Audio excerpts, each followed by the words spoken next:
यश वाला नारी, रजो धर्म धारण करने वाली नारी,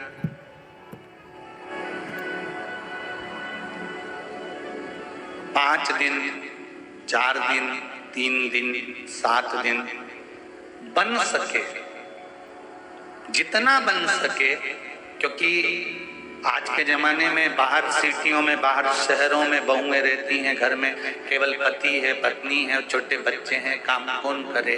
तो माताएं उस समय पर भी भोजन का निर्माण कर लेती हैं, बना लेती हैं और पति को खिला देती हैं। ये श्रेष्ठ नहीं।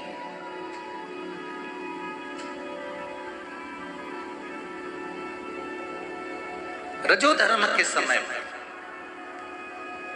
जिस समय पर ब्राह्मण हत्या लगी हुई होती है, ब्राह्मण हत्या का समय होता है, ब्राह्मण हत्या का उस समय पर रजो धर्म का समय होता है। उस समय प्रयास करें कि भगवान की जो पूजन हम कर रहे होते हैं, भोजन का निर्माण हम कर रहे होते हैं, वो हम ना करें। 2 दिन 3 दिन जितना मान सकते हो इस कली काल में उतना तो मानो। 5 दिन, 3 दिन, 4 दिन, जैसा मान सकते हो उतना मानो।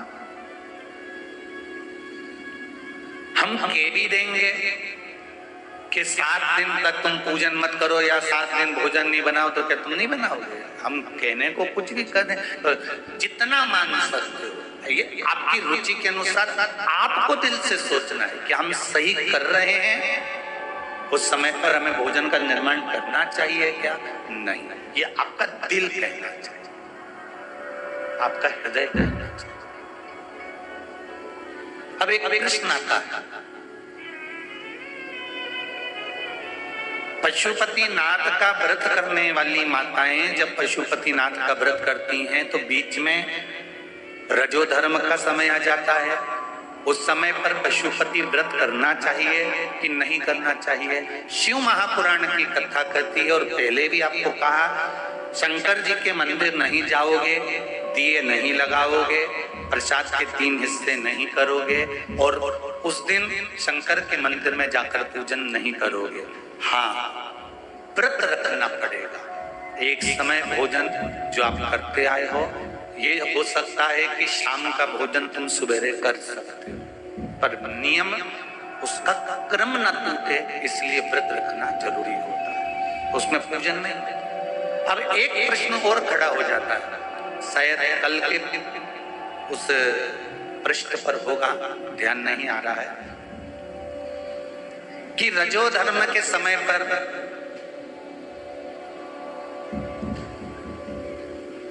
नारी, स्त्री भगवान का नाम ले कि ना, और रजो धर्म के समय पर एकादशी पड़ जाती है, कभी तीज पड़ जाती है, कभी चतुर्थी पड़ जाती है, कभी कोई बड़ा त्योहार पड़ जाता है जिसमें व्रत करना स्त्री को बहुत जरूरी होता है, तो वो व्रत करे कि ना करे? अगर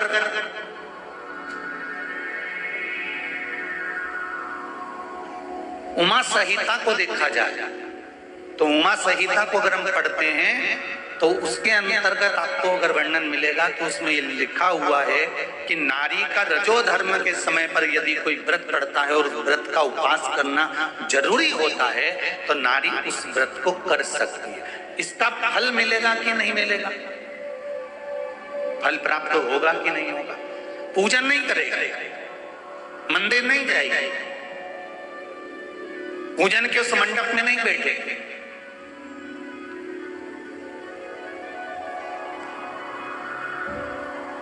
पर यदि व्रत धारण कर लेती है और व्रत धारण करने के बाद में जब उसके 7 दिन पूर्ण हो जाते हैं, तो 7 दिन पूर्ण होते से भले उसकी जेठानी ने पूजन करी, भले उसकी देवरानी ने पूजन करी, भले उसके परिवार वालों ने पूजन करी, ननन ने पूजन करी, उसने पूजन नहीं करी, पर उसने व्रत धारण करा है, और व्रत धारण करा तो 7 दिन जैसे पूर्ण होते हैं, परिवार का व्यक्ति जिस तीज की पूजन को, चतुर्थी की पूजन को, छठ की पूजन को, सप्तमी की पूजन को, नवमी की पूजन को कर रहा होता है, उस पूजन का फल 7 दिन बाद इसके खाते में भी आ ही जाता है, अगर व्रत रखती है।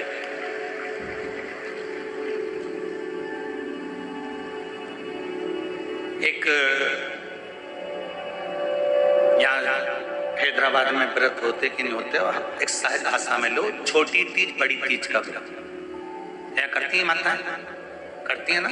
अब छोटी तीज बड़ी तीज का व्रत आ गया, उसमें बीच में किसी नारी का रजो धर्म आ गया, तो वो व्रत करेगी कि नहीं करेगी? जम के बोलो जरा, करेगी ना व्रत। तो